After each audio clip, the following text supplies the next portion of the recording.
ज्ञानचंद अग्रवाल राजस्थान का बहुत बड़ा हिस्ट्री शीटर, भूमाफिया है ये व्यक्ति और ऐसा इंसान है। आज इसी पर बात करेंगे क्योंकि 300 से ज्यादा एफआईआर जयपुर के अंदर दर्ज है। सोचिए आप, जयपुर की बात कर रही हूं। टोटल तो न जाने कितनी एफआईआर हैं। और देखिए, ऐसा भूमाफिया जो किसी के हाथ नहीं लगता और जब कोई पकड़ने जाता है तो 2-3 दिन जेल में रहता है और उसके बाद वापस फुर हो जाता है।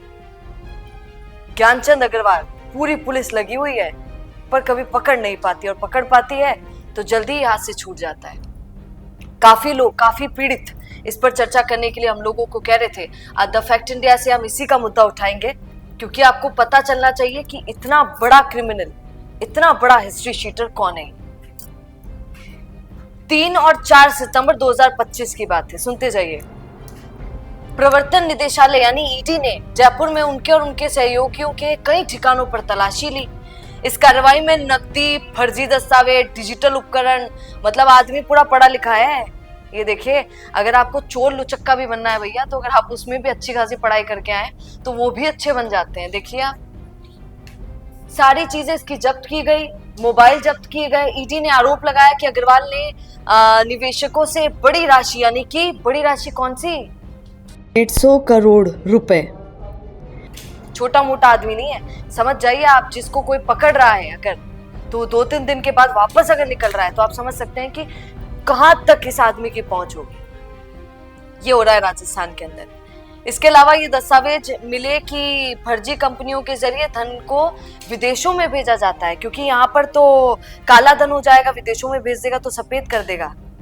तो यहाँ पर धन नहीं रखता है, कई धन को ये विदेशों में भेज देता है।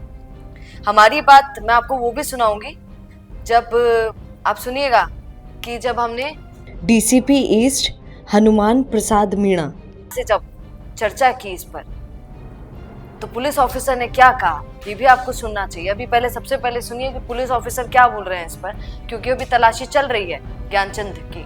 तो सुनिए एक बार सर ने क्या कहा।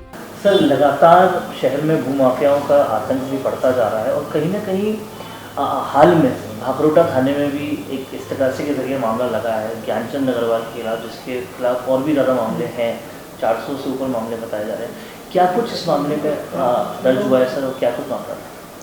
देखिए, कल ही एक प्रकरण जोटवाड़ा थाने में ओम प्रकाश शर्मा, जो कि सेनापति हाउस भवन अजय सर्किल के पास जोटवाड़ा का निवासी है, उसने जो डायरेक्टर है नारायण ग्रुप प्राइवेट लिमिटेड ज्ञान अग्रवाल, उसके खिलाफ भी मुकदमा दर्ज कराया है कि उसने परिवादी को कोई प्लाट का बेचान किया और न तो वो कब्जा दिया और न ही वो उसको वापस पैसे लौटाए। इसको लेकर इस तरह से प्रकरण दर्ज हुआ है। इस पर एसएचओ अनुसंधान कर रहे हैं। आगे जो भी अनुसंधान से होगा उसके अनुसार कार्रवाई करेंगे। सर, हाल में कार्रवाई ईडी ने भी की थी और पूरे जयपुर में मामले दर्ज हैं और कई सालों से दर्ज हैं। क्या कुछ अभी तक इस मामले पे, मतलब और मामलों में हो पाया है? देखिए, अलग अलग थानों में जहाँ पे भी प्रकरण दर्ज है उन पर अनुसंधान जारी है। कुछ भी जगह ये जो है ज्ञानचंद अग्रवाल, उसमें वांटेड भी चल रहा है और लगातार पुलिस इसमें कार्रवाई कर रही है और जैसा भी होगा उसमें नियमानुसार कार्रवाई करेंगे। और सुनिए, कई पीड़ित ऐसे हैं जो सामने नहीं आ पा रहे हैं, बोल नहीं पा रहे हैं खुलकर। आप सुनिएगा, कई शिकायतकर्ता कहते हैं कि उन्होंने वर्षों पहले शिकायत की थी, सालों पहले। ये हमारी तो अभी चर्चा हो रही थी, जयपुर का ही एक थाना बना था, लगभग आज से मतलब 15-20 सालों से ये काम कर रहा है। काम क्या कर रहा है? अपराध कर रहा है। इसमें न्यायालय हस्तक्षेप की स्थिति भी कही जा रही है। कथित फर्जी दस्तावेज, विदेशी कंपनियों में निवेश, डिजिटल लेन देन, इस प्रकार की जटिल लंबी जांच की मांग करती है। जो दस्तावेज और सबूतों की जटिलता है उनकी बात मैं कर रही हूँ। आरोप है कि केवल जयपुर या राजस्थान तक ये सीमित नहीं है, अन्य राज्यों में भी इसने ऐसा ही किया है। क्या करता है, एक प्रॉपर्टी लेता है, उसी प्रॉपर्टी को एक नहीं अनेकों लोगों को बेच देता है। डबल पट्टा भी नहीं, कई लोगों को पट्टे दे देता है। कह देता है भैया आपकी है, भैया आपकी है, भैया आपकी है। और जब वही भैया जिनको कहता है कि आपकी, और उनसे पैसा ले लेता है, जब वो चलकर वापस आते हैं ये देखने की भैया ने कहा था हमारी है, तो क्या प्रॉपर्टी सच में हमारी है, तो वहां पर मतलब ये मानिए आप 50-50 लोगों को एक ही प्रॉपर्टी बेचने वाला आदमी है। अब ज्ञानचंद को ढूंढा जा रहा है।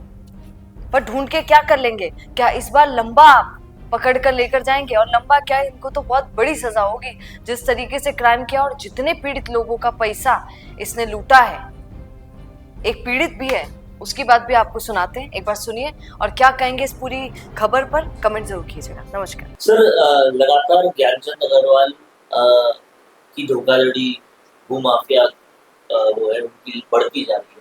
हाल में ये जो मामला दर्ज हुआ भाखरोटा, वो क्या था, किस मैटर से दर्ज हुआ, क्या धोखा था? सर, हमारी फैमिली, हमारे सिस्टर, मैं, हमारे फादर इन लॉ, इन्होंने सबने मिलके एक प्लॉट लिया। मेरे को इन्होंने कहा कि भाई आप बात कर लो। तो महेंद्र अग्रवाल इनका मेन फाइनेंसर था, वो जो पैसे कलेक्शन करता था और ये करता था। इसमें एक जैन भी है जो अभी इनका नाम आया है। ये सब मिलके और ये टोटल काम करते थे जमीनों का। तो 2005 में हमने इनको पैसे दिए थे। 2009 में हमें 4 में दिया, पर वहाँ कब्जा नहीं दिया। फिर इन्होंने 5 में शिफ्ट किया, वहाँ भी हमें कब्जा नहीं दिया। फिर उन्होंने 56 और 59 फेज में हमें जगह दी। वहाँ भी क्या किया कि उन्होंने 3 के हमें कब्जे नहीं दिए, है ना। 3 हमारे रिश्तेदार के दे दिए तो हमने उनको पकड़ा दिया। 3 के जैसे एक मेरा, एक मेरे फादर इन लॉ का, एक मेरे ब्रदर का, वो हमें नहीं मिला। तो फिर हमने अभी 3 महीने पहले मुझे मिला है, वो भी जबरदस्ती भागा दौड़ी करके खूब पिछली FIR की वजह से मिला।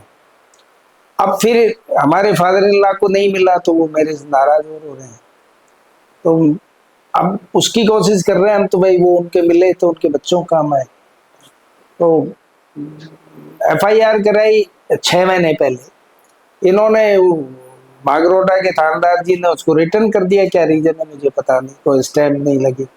फिर अभी नया दर्ज हुआ है मुकदमा, है ना। अब मेरे फादर इन लॉ 84 ईयर्स के, है ना।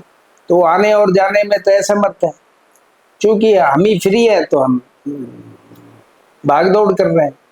तो वो एक्चुअल कहानी ये है कि ये सारे के सारे करीबन 3000 से ओवर मामले दर्ज हैं, करीब। और इन्होंने कोई 150-200 पूरा मानसरोवर में फेस बना रखे। उनमें से बल्कि मैं तो गारंटी कहता हूँ 25% को कब्जा मिला है, 75% को नहीं मिला है। कुछ तो इनको रिटर्न कर दिया, कुछ कंटिन्यू भाव डाउन करते रहे, सट्टा बेस करते हैं।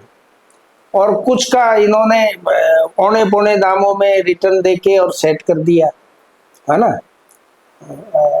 ये इनकी कार्रवाई चलती है। तो सर, अभी ये मामला SOG के पास हाई कोर्ट में भेजा था जी, वहां पर क्या कार्रवाई? SOG में जहाँ तक मुझे पता है, मैं कोई कंफर्म नहीं हूँ, SOG का मुझे जहाँ तक पता है कि उन्होंने अरेस्टिंग के ऑर्डर्स बना रखे थे और अरेस्टिंग के ऑर्डर कर रखे थे इनके, जहाँ तक मुझे आइडिया है। उनमें से शायद 6-7 केस थे SOG में।